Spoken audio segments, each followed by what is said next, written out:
ভাই বহুল একটা প্রশ্ন, খুবই বেশি যে প্রশ্নটা, বিশেষ করে যারা আমাকে ব্যক্তিগতভাবে চিনেন, পরিচিত, তারা আমাকে প্রশ্নটা করেন যে সরকারি চাকরি ছেড়ে কেন বিদেশে আসলাম, তাও আবার রাশিয়া কেন আসলাম।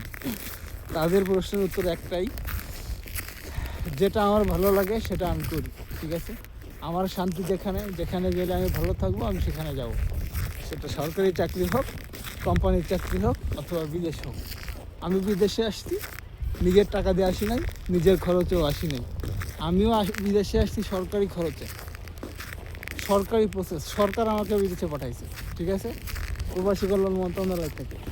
সুতরাং আমি যদি যে অবস্থানে আছি, এই অবস্থানের থেকে যদি ভালো কিছু করতে পারি, তাহলে তো কারো সমস্যা হওয়ার কথা না। আমি যদি ভালো থাকি সেটা সম্পূর্ণ আমার ব্যক্তিগত ব্যাপার। আমি যদি ওই বিপদে পড়ি, আমি যদি খারাপ থাকি, তাহলে সেটাও সাফার করতে হবে আমার। সুতরাং আমার কাছে যেটা ভালো মনে হয় আমি সেটাই করি, ঠিক আছে? এটা নিয়ে কারোর প্যারা নেওয়ার দরকার নেই, শুধু শুধু উল্টা পাল্টা চিন্তা করার দরকার নেই। ওকে, যেখানে ভালো লাগে সেখানে যাই। দেখছেন দৃশ্যটা পিছনে, কত সুন্দর দৃশ্য। বিদেশে না আসলে কি আমি এটা উপভোগ করতে পারতাম? হ্যাঁ, যে যার এক্সপিরিয়েন্স আছে, যার কোয়ালিফিকেশন আছে, তার কর্মক্ষেত্র কখনো একটা হয় না।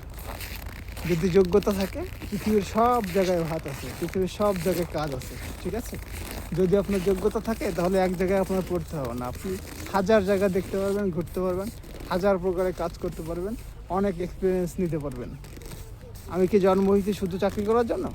আমার ঘুরতে হবে না, ভ্রমণ করতে হবে না, আমার এনজয় করতে হবে না? তোমার যেটা ভালো লাগবে আমি সেটাই করব।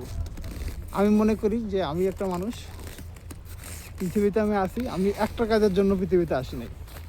আমি যেটা ভালো লাগে আমি সেটা করব।